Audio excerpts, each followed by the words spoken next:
Hello लोगोफोर खुलुमबाय बयखौबो नोंथांमोनखौ जय बर' हारि सेलफिन बरायफिननाय जाबाय दिनै 7 दाननि उनाव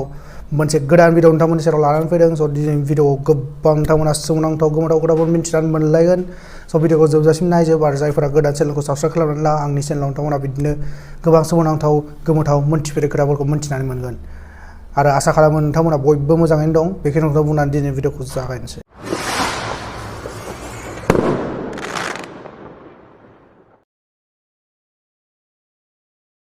फेक्ट नम्बर 7 नोंथांमोना मालाबा सानफेरदोंना बे दैयाव थानाय जिबफोरा माबोरै उन्दुयो दा जोङो बे हायाव थानाय जिबफोरखौथ' नुखायो मैदेरा माबोरै उन्दुयो मोसौआ माबोरै उन्दुयो बोरमाया माबोरै उन्दुयो बेखौ नोंथांमोना नुखाबाय नाथाय दैयाव थानाय जिबफोरा माबोरै उन्दुयो नोंथांमोना मालाबा इमेजिन खालामफेरदोंना अब्ला बे सावगारिखौ नाय बे ब्लु व्हेलनि सावगारि टिमिनानि बेयो बिदि थोंजोङै दैयाव थोंजोङै जानानै उन्दुयो। फेक्ट नम्बर 6 मोनसे कारखौ बानायनायाव गोबां पार्ट्सफोर नांगौ फिसा फिसा गिदिर गिदिर गोबां पार्ट्स नांगौ नोंथांमोना अब्ला बेसेबां पार्ट्स नांगौ होननानै सानो 500 1000 2000 3000 बेसेबां नांगौ सानो नोंथांमोना मोनसे कारखौ बानायनायाव फिसा फिसा बिदि पार्ट्सफोरखौ अब्ला नोंथांमोना मिथिगौना मोनसे कार बानायनायाव खमैबो गड़ हिसाबै नायोब्ला अन एन एभारेज 30,000 फिसा गिदिर पार्ट्सफोरखौ नांगौ मोनसे कार बानायनायाव लोगोफोर गोमोथावना। फेक्ट नम्बर 5 नोंथांमोना बे सावगारिखौ नाय मोजाङै बे मा जोंना सेसा आरो बे बुहुमनि बयनिख्रुइबो देरसिन सेसा माने रेबिट बेनि लावथाया 4.4 फिट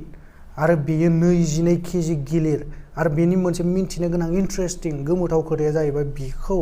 बेनि मालिकआ जाय बेखौ फिसियो बेखौ जाहोनायाव बोसोराव 5 लाख रां थाङो खरसाया बोसोराव 5 लाख मासे सेसाखौ जाहोनायाव। फेक्ट नम्बर 4 नोंथांमोना मिथिगौना बुहुमनि बयनिख्रुइबो गोख्रैसिन स्पेसक्राफ्टआ मा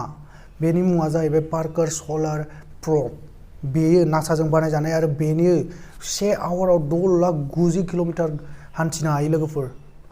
आरो नोंथांमोना जों उन्दैनिफ्रायनो मा खोनाबोगासिनो साननि खाथियाव थाङोब्लानो जिखि जाया बुस्थुआनो जा बेसादानो जा बे आवलिलांखायो साननि खाथिसिम रावबो थांनो हाया बेनि दुंथाइखौ सहायनो हाया नङा होमब्ला लोगोफोर नाथाय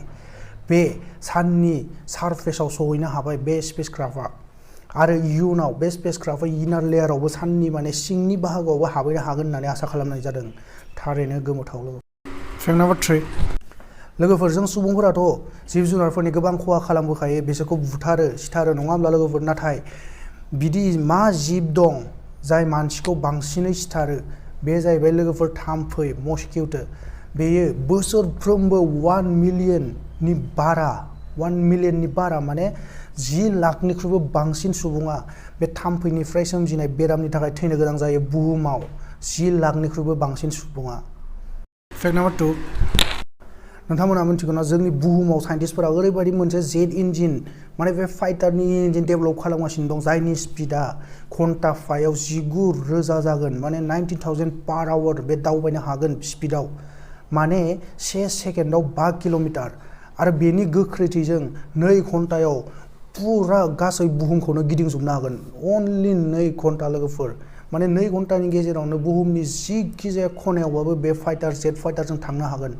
बिदि मेसिन दा डेभेलप खालामगासिनो दं साइन्टिस्टफोरा। फेक्ट नम्बर 1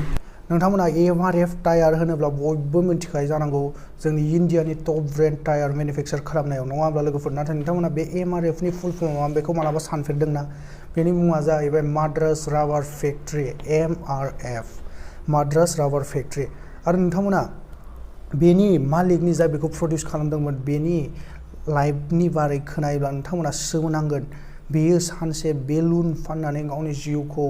खुङोमोन बे सुबुङानो बे MRF कम्पानिनि मालिकमोन जाय बेखौ दिहुनदोंमोन दा थैबाय बिथाङा दा बेनि फिसाज्लाया बे कम्पानिखौ सालायगासिनो। स' लोगोफोर दिनैनि भिडिअ बेखिनिल'मोन नोंथांमोना जुदि दासिमबो भिडिअखौ नायगासिनोबा आरो चेनेलखौ दासिमबो साबस्क्राइब खालामाखैबा नोंथांमोना साबस्क्राइब खालामालासिनो दा थांसै साबस्क्राइब खालामनानै गालांदो